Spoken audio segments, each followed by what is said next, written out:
Depuis le 28 août, Julia Vignali impose sa patte dans l'émission Affaires conclues, qu'elle anime sur France 2.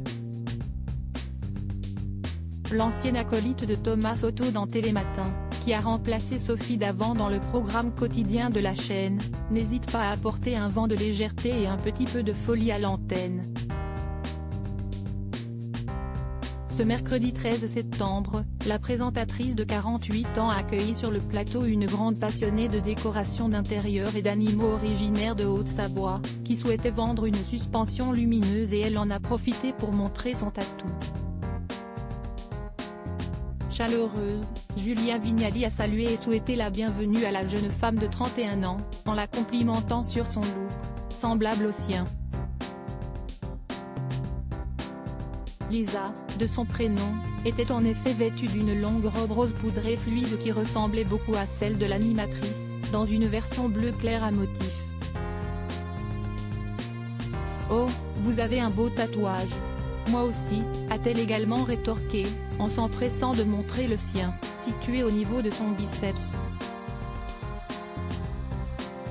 En relevant sa manche, l'épouse de Cadmerade a ainsi dévoilé plusieurs fleurs colorées qu'elle détient en toute discrétion sous ses vêtements.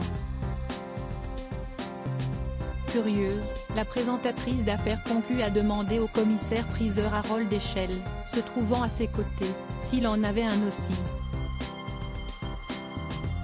Ce à quoi l'intéressé a répondu par la négative, en faisant part de sa surprise de découvrir que Julia Vignali était tatouée.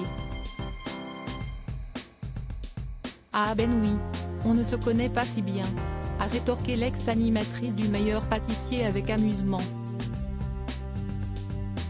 Supérieur à photo, 10 essentiels beauté et bien-être de Julia Vignali. Un tatouage réalisé sur un coup de tête pour camoufler une cicatrice. Ce n'est toutefois pas la première fois que cette dernière dévoile le tatouage qu'elle s'est fait faire, il y a plusieurs années, à un endroit symbolique. En novembre 2017, celle qui succède à Sophie Davant avait fait des révélations à ce sujet dans les colonnes de Paris Match, en posant fièrement avec le cerisier en fleurs qu'elle a ancré dans sa peau. Elle avait alors expliqué à nos confrères que ce tatouage recouvre une cicatrice.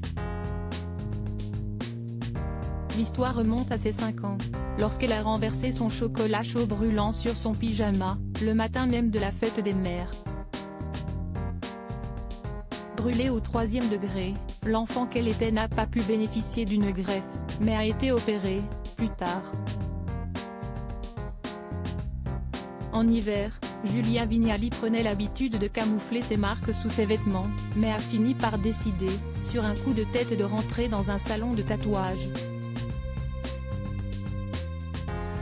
Article écrit avec la collaboration de 6 médias Crédit Photo, Capture Écran France 2.